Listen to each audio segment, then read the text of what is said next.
हरियाणामध्ये भाजपची जोरदार मुसंडी। सकाळच्या सत्रामध्ये काँग्रेसची होती आघाडी, पण त्यानंतर ईव्हीएमची मतमोजणी सुरू झाल्यानंतर भाजपची बहुमताकडे वाटचाल।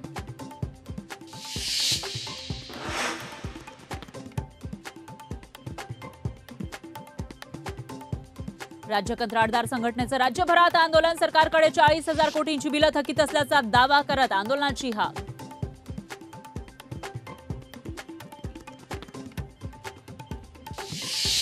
एमपीएससीच्या उत्तीर्ण विद्यार्थ्यांचा मुंबईतील आझाद मैदानामध्ये ठिय्या आंदोलन। नोकरीच्या नियुक्त्यांमध्ये होत असलेल्या विलंबामुळे आंदोलनाचा पवित्रा।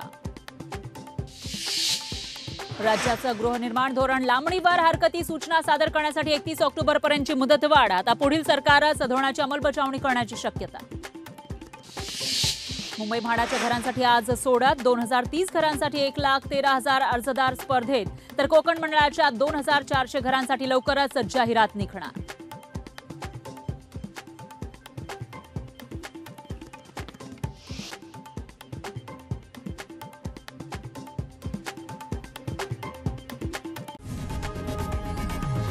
लोकशाही मराठी ऐका, पहा, जागरूक रहा।